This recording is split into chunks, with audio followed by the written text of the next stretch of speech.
I'm a technologist. I teach machine learning here. I do research in AI. I find it a very exciting field.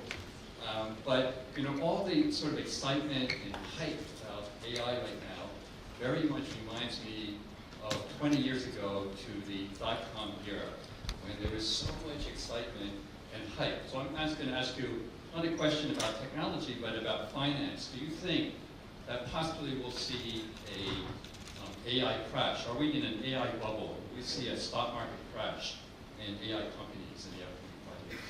Right. Well, I do not think so. I do think the current AI companies are overvalued. So when I tell you we have all these unicorns, they're worth 22 billion, I think all the AI companies are overvalued today. And in any efficient financial market, what's overvalued really has to come down and see a correction and then demonstrate that they're worth the value that they're worth. But I don't think they're in a crash today, because I think the AI companies that we see are creating real value. Some of the companies are generating, it's different from 20 years ago, 5th generation, right? And also different from the dot-com crashes, where there were just ideas and that were funded, and with no demonstration of progress or value. We do see value being created in all 4 ways. I worry a little bit, I guess I worry about 2 things. One is the temporary overvaluation, which I think is just a trough before it goes back up. And then it's actually good for us investors because we can buy low, sell high. The other thing that I worry a little bit about is AI is, as you well know, something that you can show a lot of progress for the first 90%. Then the last 10% is 10 times harder than the first 90%. So hopefully we'll be smart to pick domains where the 90% already creates value, as opposed to giving people false hope that the last 10% will only take 1/9 as long to conquer, because then we could be in trouble. So that will hopefully be up to us VCs and entrepreneurs to pick the right areas where we have value already, as opposed to showing something that, wow, this is almost good enough, and then you're almost good enough for 10 more years, and that's horrible. Thank you. Who's next? Yes, over here. Mr. Lee, I'm Stella, and I'm a sophomore here at NYU Shanghai, and I'm from Guangzhou. And the question I want to ask is, as you just mentioned, AR is largely based on the big data. And recently, like several months ago, the Euro also announced the GDPR. So I want to ask, to what extent the GDPR and other similar regulation it will affect the AI development? And also, I want to ask, how can we individually do to provide, to protect our own privacy and to create a sense of safety? I see. Yeah, those are very good questions. GDPR from Europe, I think, is a leap forward in an attempt to regulate AI.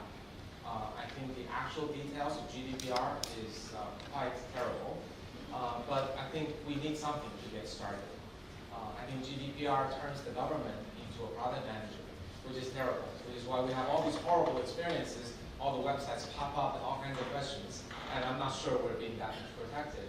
But I think it's not in what they did, but why they did it, that is a progress forward. I do think it will be an experimental. I think everything because of the entrepreneurial environment we're in, we see everything as an experiment, and then there's a feedback loop. So we'll learn from GDPR and do that. So I think it is good that they launched it. It is good that they tried such heavy fines. Then we're going to learn all the good and bad things and learn to manage that better. So I think it is actually going to be viewed as a positive step to protecting our privacy. But then what does it mean to have our privacy? I think it's a very complex issue. I could probably write another book on that. If you think about privacy, is having our life relatively transparent really a terrible thing? One could argue both ways, right?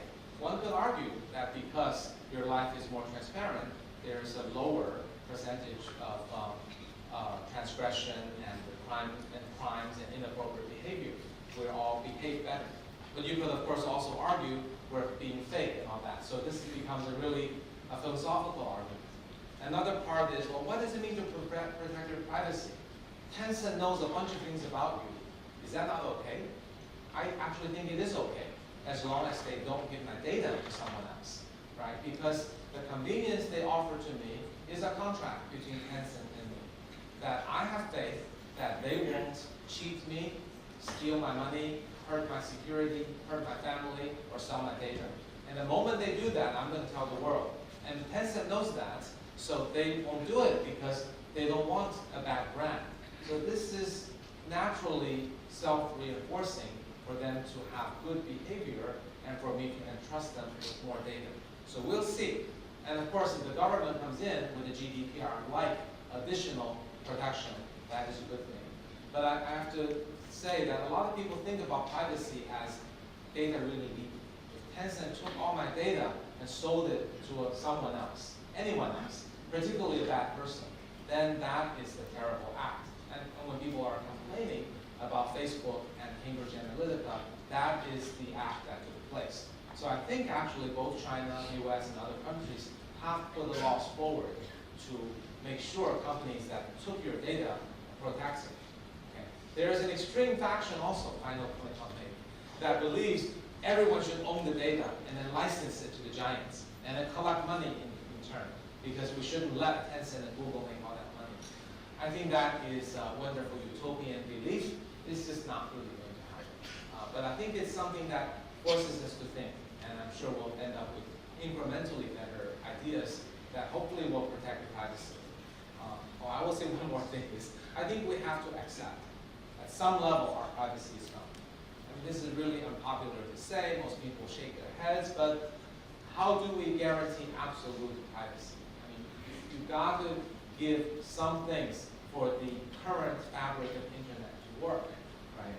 So, you know, you share with your friends on WeChat and Facebook, and I think we can't possibly expect to live like hermits and still enjoy all the benefits of the modern society.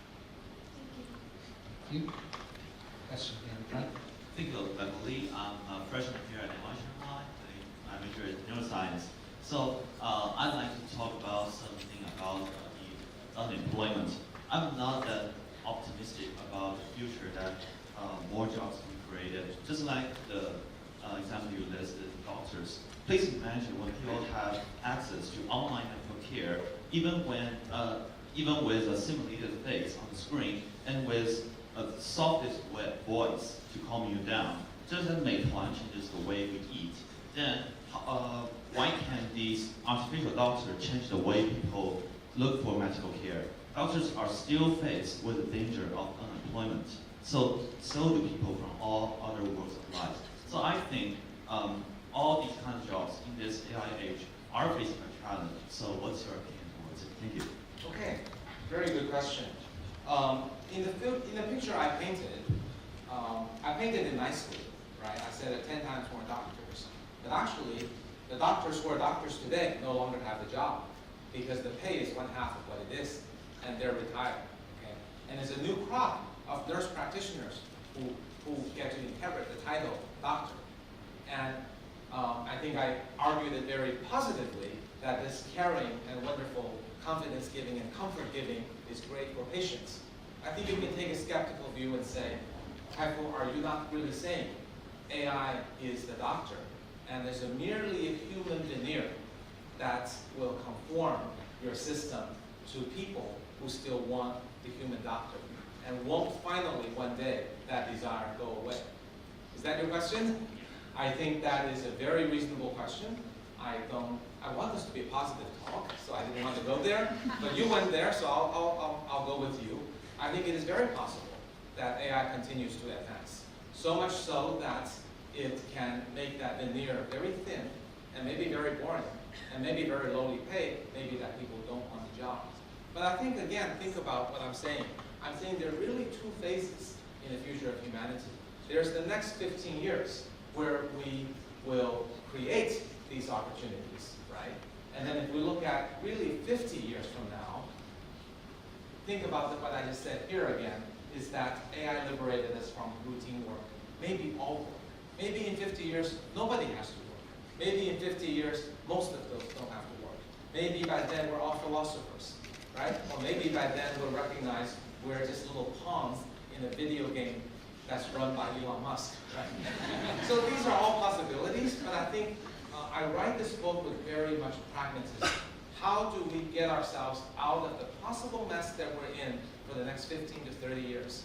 And what I outline is a 15 to 40-year kind of a blueprint that could get us out of the brainwashing that work is the meaning of our life. If we could manage to get people to go along, do the human veneer thing, do the caring thing, and maybe in 40 years, AI really will create value for the rest of us. None of us have to work. Maybe we'll be the masters of AI. Maybe we'll be coexisting with AI. I do think, after all, AI scientist, I do want that day to happen someday.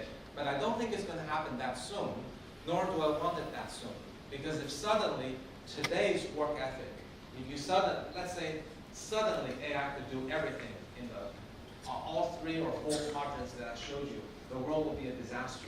Because most people crave work. Without work, they have no meaning. There will be suicide, there will be substance abuse, there will be depression. So I think actually our maker, or perhaps our collective consciousness, is very cleverly giving us this 2-stage development. First stage, to use compassion as the next transition, just as we went from agriculture to manufacturing. Now we go from repetitive to compassion. Maybe in another 40 years, we don't have to work anymore. And I think that is okay, but it cannot come too soon, because if it comes too soon, we as humans are not ready for it. Does that answer it? Thank you.